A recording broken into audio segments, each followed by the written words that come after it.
Hey guys, last week we saw what the costs were to drive a 911 every day. If you missed that video, click the link right there to take a look. Today we're going to focus on depreciation, find out when the best time is to buy a 911.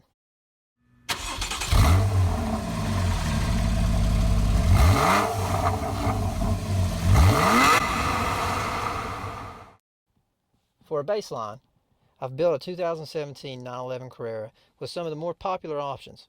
We'll compare this car to the average sale price of pre-owned cars according to the data I've collected from Kelley Blue Book as well as the NADA guide. Although option lists change every year, I've tried to keep the car builds as similar as possible, trying to keep the margin of error down to a minimum. For the data I've collected, we're assuming that all cars are good to very good condition and Porsche certified pre-owned for the 2009 and up models. The two biggest determinants of depreciation are age and mileage. It's a pretty simple concept. The older the car, the more mileage, the cheaper it's going to cost. But let's dive in and take a closer look at some of these numbers. In this chart, I've calculated the average retail price of modern 911 Carreras from years 1999 up to the brand new 2017 model I showed you earlier. All the data was collected as if 5,000 miles were driven per year on each car. So 2016 had 5,000 miles, 2015 had 10,000 miles, 2014 had 15,000 miles, etc., etc. I've divided the chart up into three sections. You can see the 996s are represented in purple, the 997s in green, and the newer 991s in red. The 996 and 997s have already taken a majority of their depreciation hit, and both have fairly linear curves.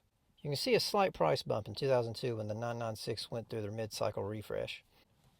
The price of the 2009 and up 997s represent their mid-cycle refresh, as well as those cars being certified pre-owned by Porsche. The 997s also have an interesting trend in 2012. The only cause I can think of was that the release of the 991 happened during the same year and drove down the prices of the 997. But honestly, that doesn't really add up for me. If it's true, that means the 2012 is a great bargain, but something seems a little bit off. If anybody knows something about this model year that I don't, please let me know. Now let's take a look at the 991 curve. This is where you're going to find what I call the depreciation sweet spot. The 2012 and a half models, that was the first year that the 991s were produced. Now, typically the first model years of any car are going to be a little bit cheaper than the newer models.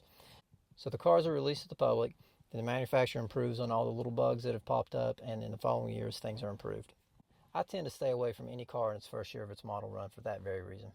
If you look at the newer cars, you'll see depreciation fall after the first year pretty steeply.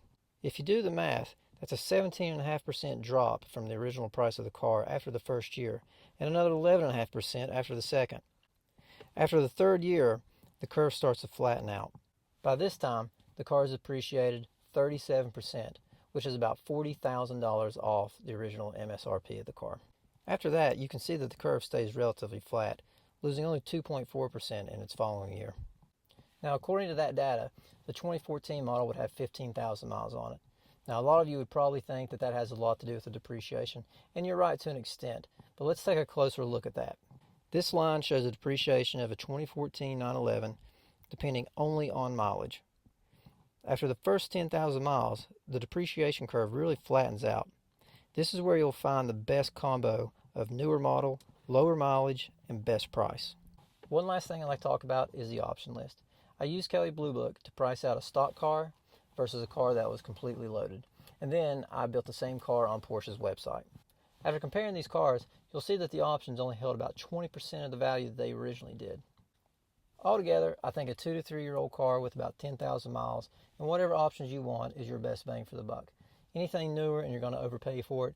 Anything older and you could have got a newer car for about the same price. So, is there a 911 video that you would like to see? Leave a comment below and I'll see what I can do. If you liked what you saw, give us a thumbs up and don't forget, hit that subscribe button. Thanks guys.